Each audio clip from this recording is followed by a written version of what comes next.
अस्सलाम वालेकुम स्टूडेंट्स आज का जो हमारा टॉपिक है, ठीक है, उसमें हम डिस्कस करेंगे लैपलास ट्रांसफॉर्म को। पीडीएस का हमारा लेक्चर है, ठीक है। ये जो लैपलास ट्रांसफॉर्म है, बेसिकली ये क्या है हमारे पास, वो कहता है कि अगर आपके पास कोई फंक्शन है एफ ऑफ टी जो कि कॉन्टिन्यूस है या पीस वाइज कॉन्टिन्यूस है और डिफाइंड है आपके पास किसी इंटरवल 0, पे, ठीक है, कि आपके पास एफ ऑफ टी जो है कॉन्टिन्यूस और piecewise continuous function of T and defined over the interval 0, then the Laplace transform of f of t, कि फिर जो Laplace transform होगा f of t का, वो क्या करेगा, इसको is a function f of s of another variable s, ठीक है। वो क्या होगा कि किसी और वेरिएबल s का फंक्शन होगा defined by f of s is equal to, या इसको इस तरह से या इस तरह से, is equal to 0 to infinity e minus st f of t dt, ठीक है। अब ये जो हमारे पास है ये लैपलास ट्रांसफॉर्म है, ठीक है।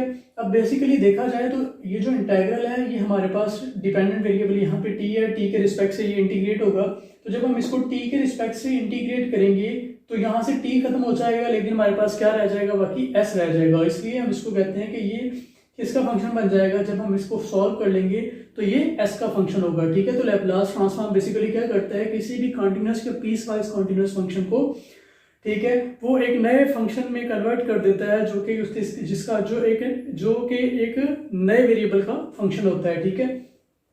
या उसको इस तरह से भी लिखा जाता है। अब डिफरेंट बुक्स में इसकी जो नोटेशन है, समटाइम ऐसे लिखा जाता है, समटाइम ऐसे लिखा जाता है, या ऐसे भी लिखा जाता है, ऐसे भी लिखा जा सकता है, ऐसे भी लिखा जा सकता है। ये इसकी क्या है, डिफरेंट नोटेशंस हैं। ओके, उसके बाद वो कहता है कि ये जो हमारे पास लैपलास ट्रांसफॉर्मेशन ऑपरेटर एल है, ठीक है, ये जो हमारे पास लैपलास ट्रांसफॉर्म ऑपरेटर या लैपलास ट्रांसफॉर्मेशन ऑपरेटर जो है हमारे पास एल, वो क्या है, इज अ लीनियर ऑपरेटर। वो हमारे पास क्या है, लीनियर है। मतलब वो लीनियर होने का मतलब क्या है कि अगर आपके पास इस तरह का फंक्शन है और आप इसके ऊपर ऑपरेटर को अप्लाई करते हो, तो वो इसके ऊपर कांस्टेंट को बाहर देके जस्ट इसके ऊपर सेपरेट से अप्लाई हो और इसके ऊपर सेपरेट से अप्लाई हो, तो वो लीनियर होता है, ठीक है। तो वो हमने हमारे पास जो डेफिनेशन है बेसिकली वो ये है, हमने लेट किया कि हमारा जो एफ ऑफ टी है वो इस तरह का फंक्शन है, मतलब कॉम्बिनेशन है टू फंक्शंस का। ओके, उसके बाद मैंने इसके ऊपर एफ ऑफ टी की वैल्यू पुट की यहाँ पे, तो ये सिंप्लीफाई करता हूँ अब इसको, तो इसको मैं अंदर मल्टीप्लाई कर देता हूँ। मल्टीप्लाई करके ये चीज आ गई। इंटीग्रल जो होता है वो हमारे पास लीनियर ऑपरेटर होता है, तो कांस्टेंट को बाहर दे देगा, ठीक है। जब वो कांस्टेंट को बाहर दे देगा तो हमारे पास ये कुछ इस फॉर्म में चला जाएगा, c1 0 to infinity, और ये इस तरह का फंक्शन बन जाएगा। अब ये मेरे पास L1 की definition, L f of t1 f1 of t की डेफिनेशन हो गई, और ये मेरे पास L f of 2t की डेफिनेशन हो गई, ठीक है। तो अब इसी से रिलेटेड जो हमारे पास ये लैपलास ट्रांसफॉर्म है, ठीक है, इसके कुछ क्वेश्चंस करते हैं और उनको सॉल्व करते हैं कि अगर हम क्या करते हैं, किसी कांस्टेंट के ऊपर लैपलास ट्रांसफॉर्मेशन ऑपरेटर जो है उसको अप्लाई करते हैं या उसकी लैपलास ट्रांसफॉर्म फाइंड करते हैं, तो वो किस तरह की आती है, ठीक है। उससे रिलेटेड अपन क्वेश्चन करते हैं। पहले हम लेट कर लेते हैं कि हमारे पास क्या है, कोई भी कांस्टेंट फंक्शन है जिसका हमने क्या करना है, लैपलास फाइंड करना है, ठीक है। कि अगर हमारे पास कोई कांस्टेंट फंक्शन है और उसका हमने लैपलास फाइंड करना है, तो किस तरह से उसका लैपलास फाइंड करेंगे और उसका आंसर हमारे पास किस तरह का आएगा। देखिए, लेट करते हैं कि हमारे पास वो कहता है कि क्वेश्चन है आपके पास कि आपके पास जो एफ ऑफ टी है या आपका जो फंक्शन है वो क्या है, के है, और के आपके पास कोई भी कांस्टेंट है, ठीक है। अब बात यह है कि क्या ये टी का फंक्शन है या नहीं है, तो टी इस पर 0 कर दें तो ये टी का ही फंक्शन है। तो लेट करता है, कहता है कि वो आपके पास ये क्या है कि कांस्टेंट है कोई भी। इसके ऊपर आपने क्या करना है, लैपलास को अप्लाई करना है। लैपलास ट्रांसफॉर्मेशन ऑपरेटर जो है आपके पास, लैपलास ट्रांसफॉर्म ऑपरेटर, ठीक है।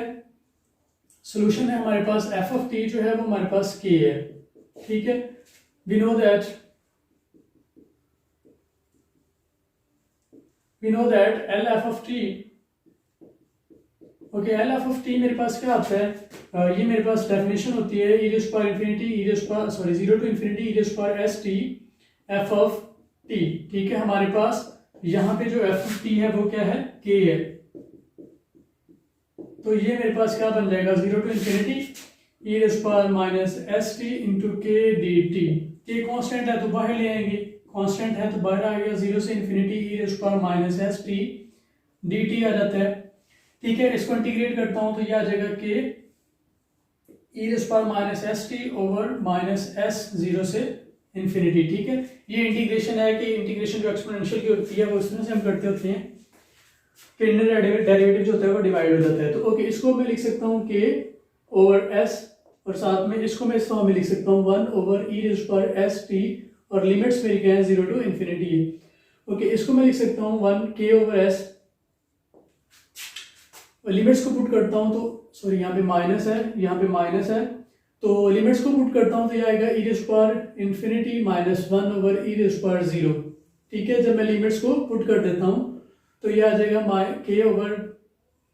k/-s into 0 - 1।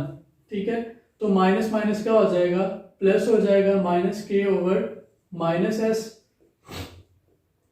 तो ये मेरे पास आएगा k/s कि अगर हमारे पास कोई कांस्टेंट है और उसका हमें लैप्लास फाइंड करना है तो हम ठीक है कि उसका हम लैप्लास किस तरह से फाइंड करेंगे, इस तरह से कर सकते हैं कि ये उसका हमारे पास क्या आ जाएगा, लैप्लास आ जाएगा। अब कि आपका कोई भी नंबर है 5 है तो जस्ट 5 के लिए यहाँ पे 5 पुट करो, आपके पास 10 है तो 10 पुट करो। ठीक है, तो उनका लैप्लास आ जाएगा। ओके, अब क्या करते हैं हम एक फॉर्मूला किसी भी ऐसे फंक्शन के लिए करते हैं जो कि कांस्टेंट नहीं है। ठीक है, फॉर एग्जांपल हम कैलकुलेट करते हैं इसको कि हमारे पास जो हमारा f of t है वो क्या है, t⁻n है। f of t is equal to t⁻n and n belongs to whole numbers, मतलब नॉन नेगेटिव इंटीजर्स हैं हमारे पास। ओके, ये मेरे पास है तो अब मैं लेट कर लूंगा, मेरे पास यहाँ पे f of t किसके इक्वल है, t⁻n के इक्वल है। ठीक है, t⁻n के इक्वल है तो ये मेरे पास बन जाएगा Laplace of t⁻n is equal to 0 to infinity e⁻−st f of t dt। ठीक है, सॉरी t⁻n आ जाएगा, मैं यहाँ पे f of t की वैल्यू पुट कर देता हूँ। बाय डेफिनेशन ये हमारे पास डेफिनेशन थी तो f of t की वैल्यू पुट कर दी। अब सिंपल वे क्या है, हमारे पास यहाँ पे दो मेथड्स हैं इसको वैल्यूएट करने की। एक तो आप सिंपली इंटीग्रेशन करते जाओ, ठीक है, इंटीग्रेशन करते जाओगे तो एट द एंड मतलब ये हम इसको सॉल्व करते जाएंगे तो हमारे पास रिजल्ट आ जाता है। ठीक है, और उसके बाद दूसरा तरीका ये है कि हमारे पास यहाँ पे हम गैमा फंक्शन की डेफिनेशन को यूज करते हैं, क्योंकि हमारे पास क्या आती है कि हमने ये पढ़ा है कि गैमा ऑफ एन जो होता है वो हमारे पास इक्वल होता है 0 to infinity e⁻−g⁻n−1 dz। ठीक है, अगर मैं इसको गैमा ऑफ n प्लस 1 लिखूं तो ये मेरे पास आता है gamma of n plus 1 is equal to 0 to infinity e⁻−g⁻n dz। ठीक है, कि यहाँ पे पहले यहाँ पे n था तो यहाँ पे n-1 था, यहाँ पे n प्लस 1 आएगा तो यहाँ पे n आ जाएगा। अब मैं क्या करता हूँ कि मैं अपना ये जो फंक्शन है मेरे पास इसको मैं क्या करता हूँ इस फॉर्म में लेके आता हूँ। ठीक है, तो उसके लिए मैं इसको मुझे क्या पुट करना है, यहाँ पे मुझे z लाना है, तो मैं लेट कर लूंगा कि मेरा st जो है वो किसके इक्वल है, z के इक्वल है, तो मेरे पास ये चीज बन जाएगी। ओके, तो मैं पुट करता हूँ, put st is equal to z।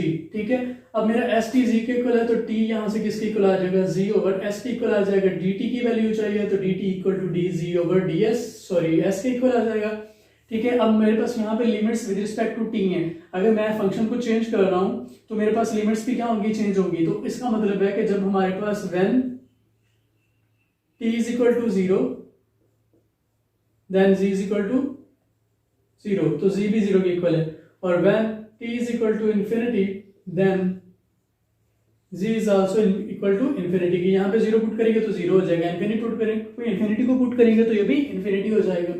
ठीक है, तो ये चीज आ जाएगी। अब मैं क्या करता हूँ, अपने इस रिजल्ट को इक्वेशन 1 में यूज करता हूँ, तो मेरे पास ये बन जाएगा लैप्लास ऑफ f t⁻n जो होगा, ठीक है, वो मेरे पास किस फॉर्म में चला जाएगा, 0 to infinity। ठीक है, 0 to infinity वैल्यूज पुट करता हूं तो ये मेरे पास आ जाएगा e⁻−g ओवर s⁻n और dz ओवर s आ जाएगा। ठीक है, ये मेरे पास आ जाता है 0 to infinity e⁻−g⁻n over s⁻n into s dz। ठीक है, कि मैंने इसको सेपरेट कर दिया और इसको इसके साथ मल्टीप्लाई करके लिख दिया। ये कांस्टेंट है तो ये बाहर आ जाएगा 1 over s⁻n plus 1 0 to infinity e⁻−g⁻n dz। ठीक है, ये चीज आ जाती है। अब ये चीज जो आ गई, अब ये जो मेरा रिजल्ट है इसको मैं यहां से अगर इसको कंपेयर करता हूं इन दोनों को तो ये चीज मेरे पास किसके इक्वल आती है, गैमा ऑफ n प्लस 1 के इक्वल आती है। तो ये मेरे पास है कि 1 ओवर s⁻n प्लस 1 और इसकी जगह पे मैं क्या लिख लेता हूँ, गैमा ऑफ n प्लस 1। ठीक है।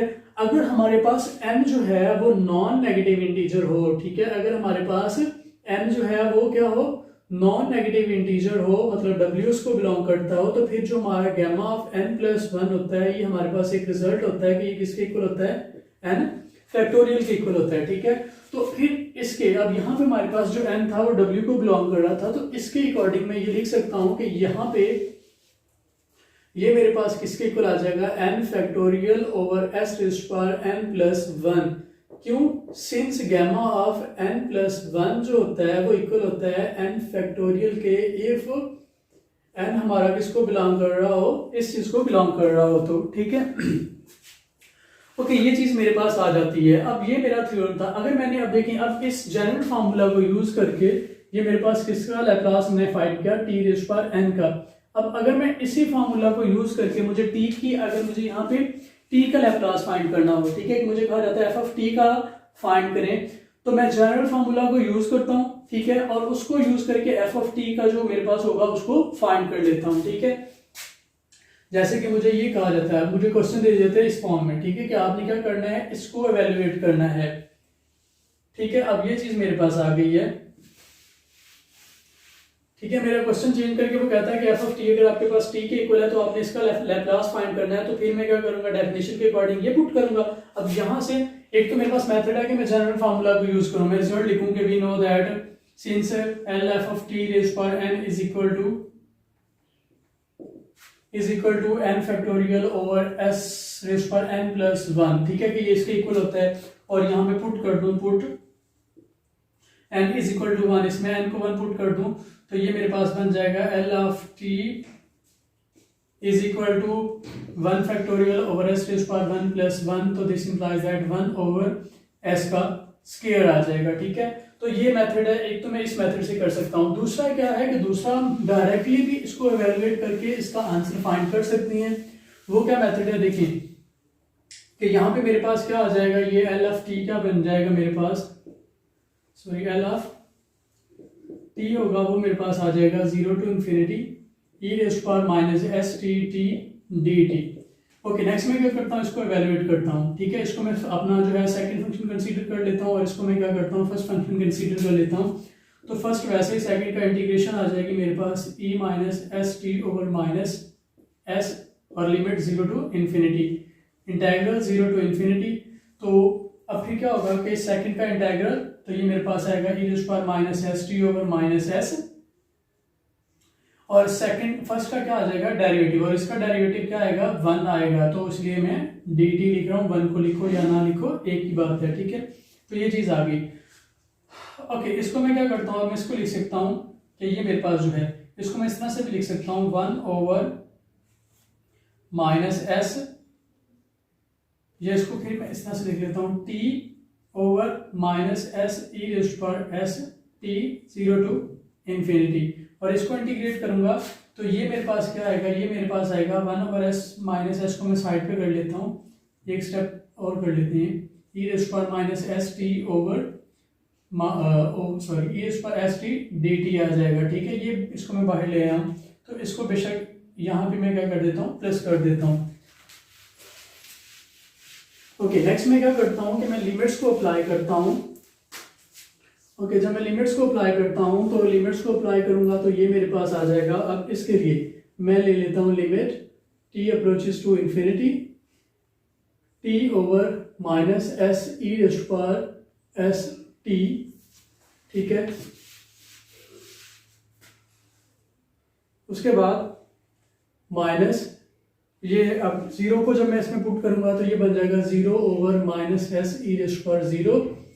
सिमिलरली इसको मैं सॉल्व करूंगा तो ये आएगा प्लस 1 ओवर एस, इसके इंटीग्रेशन करूंगा तो ये मेरे पास आएगा E raised power minus S T over minus S, और लिमिट मेरे पास क्या आ जाएगी 0 टू इन्फिनिटी, ठीक है, ये चीज आ जाएगी। तो अब मैं क्या करता हूं, तो अब यहाँ पे मैं अगर वैल्यूज को पुट करता हूं तो ये मेरे पास t over S E raised power S T है ना, तो अनडिफाइंड हो रहे हैं, ठीक है, इन्फिनिटी ओवर इन्फिनिटी बन रही है। तो मैं एल हॉस्पिटल रूल को यूज करूंगा तो ये मेरे पास बन जाएगा 1 over minus S into S और E raised power S T, T का डेरिवेटिव 1 हो जाएगा, ये एस कांस्टेंट है तो एज इट रहेगा, इसका डेरिवेटिव लूंगा तो इसका डेरिवेटिव लूंगा तो S E square S T आ जाएगा। लिमिट मेरे पास क्या है, लिमिट है मेरे पास T approaches to infinity minus, ये तो जीरो हो गया, खत्म हो गया, प्लस ये 1 ओवर एस और ये माइनस 1 ओवर एस है, तो ये आ जाएगा माइनस 1 ओवर एस का स्क्वायर ई raise power minus S T, और 0 से इंफिनिटी लिमिट आ गई है मेरी, ठीक है। अब इसमें मैं लिमिट पुट करता हूं तो ये आ जाएगा माइनस एस का स्क्वायर ई raise power infinity minus 1 over S का स्क्वायर, और इसको मैं लिख सकता हूँ 1 ओवर ई रेज़ पावर एस टी, और लिमिट मेरे पास 0 से इंफिनिटी, ठीक है। ये अनडिफाइंड, नीचे से 1 ओवर इंफिनिटी तो ये 0, तो बाकी क्या रह जाएगा माइनस 1 ओवर एस स्क्वायर, ये मेरे पास क्या हो जाता है 0 हो जाता है, ठीक है, क्योंकि ये इंफिनिटी है तो 0, और ये मेरे पास आ जाएगा इनटू लिमिट्स को अप्लाई कर रहा हूं तो ये आ जाएगा ई raise power infinity minus 1 over ई रेज़ पावर 0, ठीक है। तो ये मेरे पास क्या आ जाएगा, अब ये मेरे पास minus 1 over S square into ये 0 माइनस 1, तो जब अप्लाई करूंगा तो ये मेरे पास आ जाएगा 1 ओवर एस का स्क्वायर, ठीक है। तो बहुत केसेस से चाहे उस तरह से वैल्यूएट करें चाहे इस तरह से वैल्यूएट करें, हमारे पास आंसर क्या आता है, सेम आता है, ठीक है। ओके, अब हम नेक्स्ट क्वेश्चन लेते हैं, ठीक है, कि उसमें एफ ऑफ टी क्या है, हमारे पास टी रेज़ पावर अल्फा है, और अल्फा हमारा कोई भी रियल नंबर हो सकता है, ठीक है, कि अल्फा हमारे पास कोई भी क्या है, रियल नंबर है। पहले हमने टी रेज़ पावर एन किया और एन को हमने कहा कि वो नॉन नेगेटिव इंटीजर है, अब हम ले लेते हैं टी रेज़ पावर अल्फा, ठीक है। ओके, इसको इवैल्यूएट करूंगा तो मेरे पास एफ ऑफ टी मेरे पास है टी रेज़ पावर अल्फा, ठीक है, टी रेज़ पावर अल्फा है मेरे पास। अब मैं क्या करता हूँ, फिर से डेफिनेशन को यूज करूंगा, by definition of Laplace of F of T, तो मैं डायरेक्ट लिख रहा हूँ टी रेज़ पावर अल्फा, ठीक है। डेफिनेशन में डायरेक्ट टी की एफ ऑफ टी की वैल्यू पुट कर रहा हूँ, तो ये 0 to infinity E raise power minus S T T raise power alpha D T आ जाता है मेरे पास। ओके, ये चीज आ गई। अब मैं क्या करता हूँ, अब मेरे पास फिर से मैं इसमें गैमा फंक्शन की डेफिनेशन को यूटिलाइज करूंगा, ठीक है, कि गैमा फंक्शन की जो डेफिनेशन है उसी को यूज करते हुए इसको मैं फाइनल फॉर्म में लेके जाऊंगा। मेरे पास गैमा की जो डेफिनेशन है वो है गैमा ऑफ अल्फा प्लस 1 जो होता है वो इक्वल होता है 0 से infinity E raise to power minus G C raise to power alpha D G, ठीक है। ये मेरे पास गैमा फंक्शन की डेफिनेशन है। अब मैं क्या करता हूँ, यहाँ पे अगर मैं जी ले आता हूँ, ठीक है, माइनस जी एस टी को मैं जी पुट कर देता हूँ, तो फिर ये मेरा फंक्शन क्या हो जाएगा, इस फॉर्म में चला जाएगा। लिमिट्स मेरे पास 0 टू इंफिनिटी है, तो मैं इसको इस फॉर्म में लेके जाने के लिए सब्स्टिट्यूशन करूंगा यहाँ पे। तो मैं पुट करता हूँ, put S T is equal to G, this implies that T is equal to G over S, this implies that D T over is equal to D G over S, ठीक है। और इसका मतलब है when t is equal to 0, जब मेरे पास t equal to 0 है तो z किसके इक्वल है, 0 के इक्वल है। This implies that z equal to 0। और इसी तरह से जब t मेरे पास क्या है, इंफिनिटी है, when t is equal to infinity, this implies that z मेरे पास क्या आता है, वो भी इंफिनिटी आता है, ठीक है। ओके, उसके बाद अब लेफ्ट में अब क्या करता हूं मैं, यही जो सब्स्टिट्यूशंस हैं इनको पुट कर देता हूं अपनी इस इक्वेशन में, जो 1 है मेरे पास। ओके, इसमें पुट करता हूं तो ये मेरे पास आ जाएगा 0 से इंफिनिटी, लिमिट्स वही रहेंगी, ई रेज़ पावर माइनस जी वही रहेंगी, मतलब सेम आती है तो इसलिए वही रहेंगी, अदरवाइज चेंज हो जाती थी।